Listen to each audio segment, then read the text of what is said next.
চাকৰি দিম বুলি কৈছিলো তেতিয়া মোক চবে ঢুকাইছিলে ক'ত 1 লাখ দিব এই কয়বিলাক ভোটৰ কাৰণে সেইকাৰণে মই এতিয়া কি কৰিলো 1 লাখৰ জাগাত মোটামুটি 2 লাখৰ চাকৰি দি দেখাই দিলো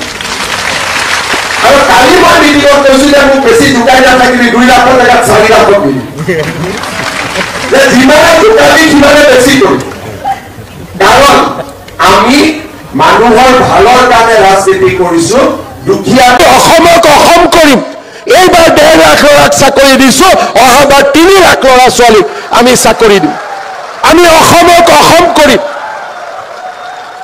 এইবাৰ 1.5 লাখ পিতৃ মাতৃ হাঁহিছে অহাবাৰ মোৰ অসমত 3 লাখ পিতৃ মাতৃ হাঁহিব আমি সেইখন অসম নিৰ্মাণৰ বাবে নিজক আমি উৎসৰ্গা কৰিম যিসকলে অসমক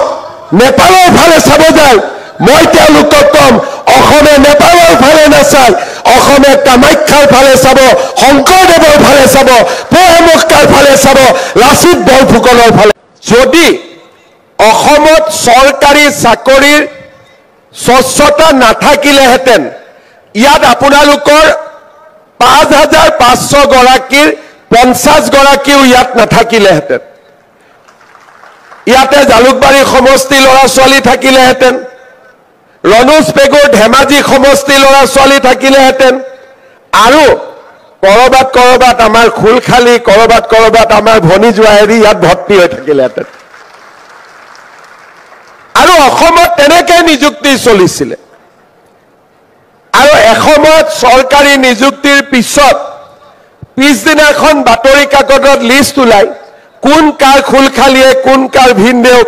আৰু কেতিয়াবা কাক কোনে বিয়া কৰাব ঠিক কৰি থৈ দিছে চাকৰিটো এডভান্স হলে বিয়া কৰোৱাত ভাল হ'ব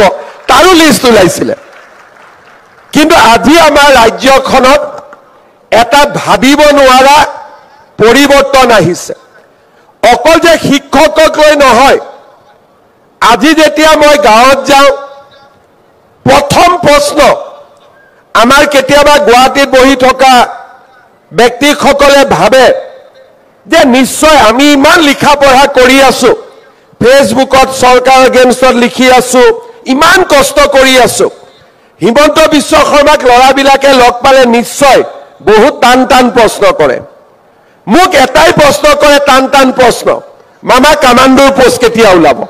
মামা 4,000ৰ এপইণ্টমেণ্ট কেতিয়া হ'ব আপোনালোকৰ পিছতে আৰু 4,000 থিয় হৈ আছে নহয় এতিয়া মোক গাঁৱত গ'লে এই 4,000 খালি লগ কৰি থাকে যে আমাৰ নিযুক্তি কেতিয়া হ'ব কামাণ্ডো নিযুক্তি কেতিয়া হ'ব আৰু মোক খুদে গাঁৱৰ ষ্টেডিয়ামখন বনাই দিব লাগে মই বোলো হিমা দাস লভলিনাক দেখি এওঁলোকে খেলুৱৈ হ'ব খুজিছে নেকি মই বোলো ষ্টেডিয়াম কিয় খেলিব ইচ্ছা কি খেলা বোলে নহয় দাদা পুলিচৰ চাকৰি লাগে না দৌৰিব লাগে এনেকুৱা পৰিৱেশ অসমত আগতে কেতিয়াও হোৱা নাছিল আজি আমাৰ অসমত এটা ভাবিব নোৱাৰাকৈ যুৱক যুৱতীৰ মাজত এটা আশাৰ সঞ্চাৰ হৈছে যে পঢ়া শুনা কৰিলে আমি চৰকাৰী চাকৰি পাব পাৰো আৰু য'ত চৰকাৰী চাকৰি নাপাম তাত চৰকাৰখনে আমাক এক প্ৰকাৰ আত্মসংস্থাপন নহলে বিভিন্ন প্ৰকাৰে আমাক নিযুক্তিৰ ব্যৱস্থা কৰিব আজি কেইদিনমান আগৰ পৰা এই বিষয়ে পেপাৰত লিখালিখিও হৈ আছে আমাৰ জাগিৰোডত সেমি কণ্ডাক্টৰৰ ইণ্ডাষ্ট্ৰি আহিছে দেশ বিদেশত থকা অসমীয়া ল'ৰা ছোৱালীবিলাকে এতিয়া জাগিৰোডলৈ উভতি আহিছে আজি আমাৰ ৰাজ্যখনত এটাৰ পিছত এটাকৈ উদ্যোগৰ পৰিৱেশ নিৰ্মাণ হৈছে নামৰূপৰ পৰা চাপৰলৈ মই কিয় কৈছো নামৰূপত আমাৰ ফাৰ্টিলাইজাৰ ইণ্ডাষ্ট্ৰি হ'ব নুমলীগড়ত ৰিফাইনেৰী জাগিৰোডত সেমি কণ্ডাক্টৰ চাপৰত থাৰ্মেল পাৱাৰ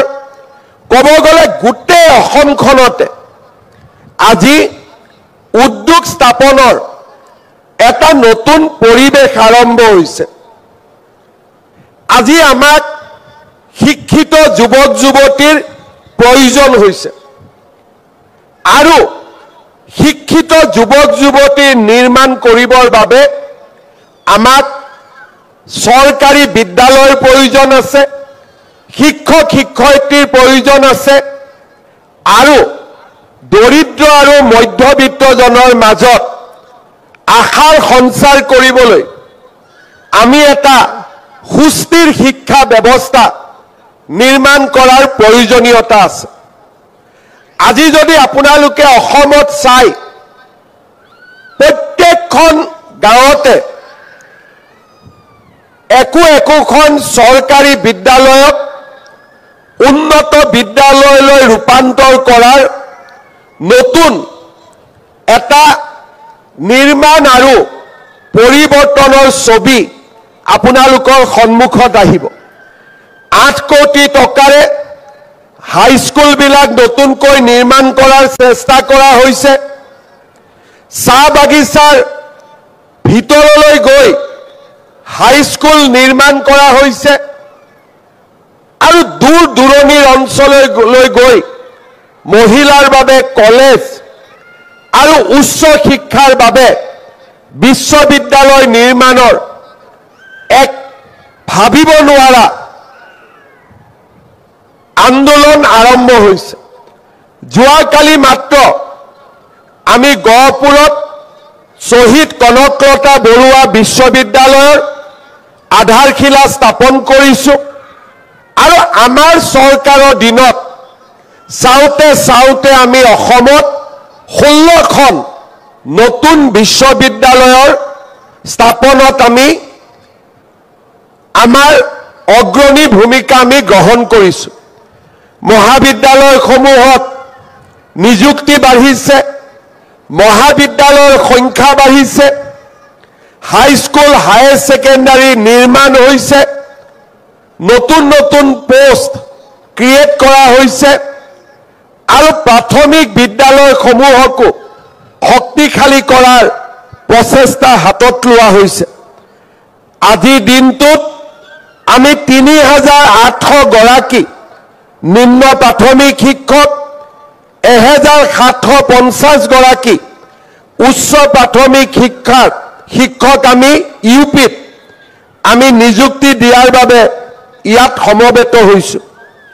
আমাৰ অসমত যোৱাটো দশকত বিশেষকৈ ২০১২ চনৰ পৰা শিক্ষামন্ত্ৰীৰ দায়িত্ব লোৱাৰ পিছত